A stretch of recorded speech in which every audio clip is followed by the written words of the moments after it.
I have received a letter from the Honourable Leader of the Opposition proposing that a definite matter of public importance be submitted to the House for discussion, namely, the need to put family violence at the centre of the national political agenda in Australia. I call upon those honourable members who approve of the proposed discussion to rise in their places. I call the Honourable Leader of the Opposition. Thank you, Madam Speaker, and I thank the House for supporting this debate. It is a matter of public importance, but family violence is a matter of national urgency. It is without a doubt one of the greatest contradictions in our society that an act of hate can be done by people who claim to love the victim. It is not right in this country that Australian women are more likely to be badly injured or worse by partners who claim to love their spouse or their partner. For too long, family violence has been regarded as an uncomfortable, outsider issue, best left to women's groups, the police or homeless services. The truth is that family violence doesn't have a race, class or ethnic background issue.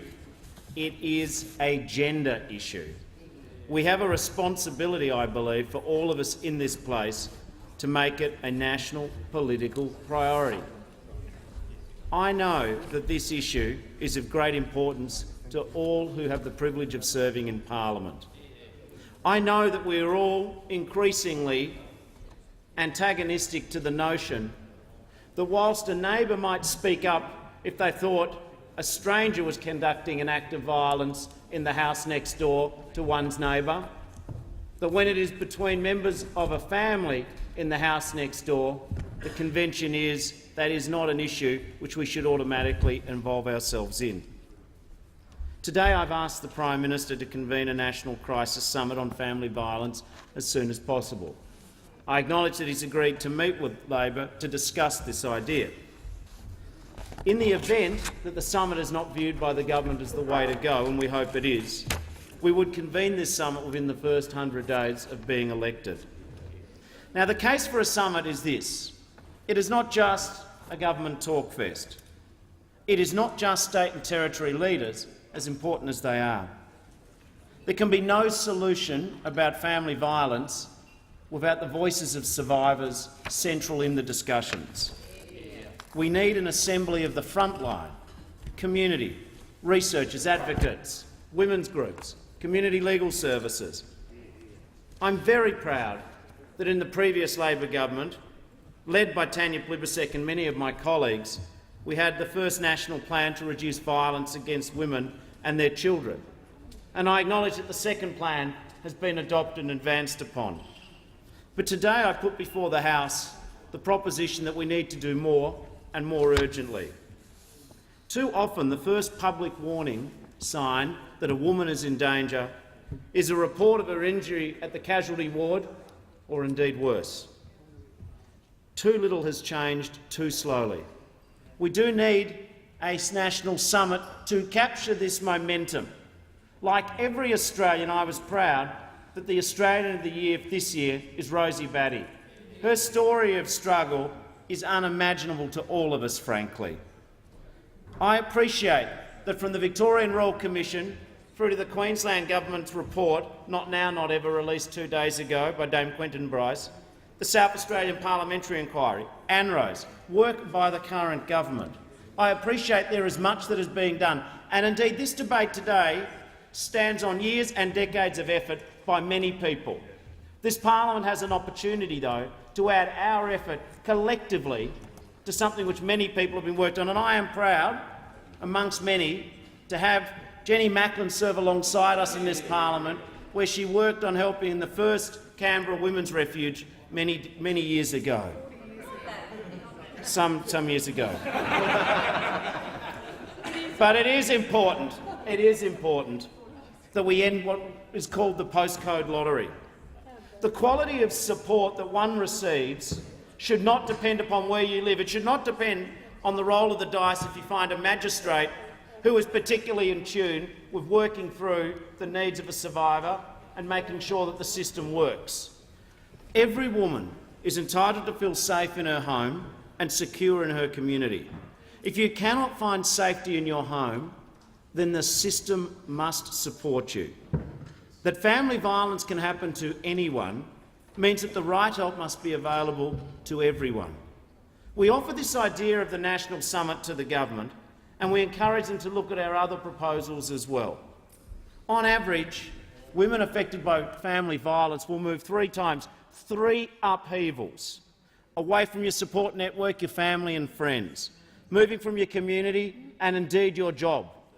Sometimes women are still paying the mortgage on homes that they've had to flee while the abuser sits in the house. As a starting point, Labor would invest $15 million in a Safe at Home grants program so that the abuser is not rewarded and the survivor can stay. Better security systems, alarms, locks and CCTV allow women to be safe in their home and ensure that children can sleep in their own bedroom rather than have to move from the school and their friends, adding distress upon trauma. We would also seek that when women seek legal protection from their abusers, our court processes can be an emotional and financial gauntlet. We recognise this. Intimidating, complex and slow. Our system should be built on one fundamental principle. When forced to court, seeking protection from family violence for yourself and your children, you should never walk through the system alone. Labor will invest $42 million in frontline community legal services. And Aboriginal and Torres Strait Islander women who suffer the highest rates of family violence, we would invest another $4.5 million in building capacity for family violence prevention legal services. There is further to go, and I recognise that work has been done about improving security for women in our courts, and training for our magistrates, judges, court officials and police officers has improved. But no act of family violence ever occurs in isolation. Each one can be marked on an escalating continuum of rage. Interrupt the pattern of dangerous behaviour. Perpetrators who abuse drugs and alcohol, law enforcement, justice and child protection systems. As a first step, we would provide $8.4 million to develop the research and divert perpetrators from the path which leads in escalating grief and harm. I think, though, that underneath all of this, the fundamental question which will assist, tackle once and for all, defeat family violence, has to be the pursuit of the equal treatment of women in our society. We believe that it is possible to teach respect in our schools, our sporting clubs, workplaces and the military. We also believe that if leaders play their role in business, politics and sport, we can also do this in the media. Complaining about political correctness is easy. Dismissing offensive and outdated attitudes to women as harmless fun is easy. But sexism and misogyny carries consequences for women, for children. It is time for us to recognise that the problem is not women, the challenge is men, and it's men's behaviour. Labor priorities are clear, but we would seek a national summit not to validate our views or support our choices. We do want immediate action. We want it to be guided by the people who know.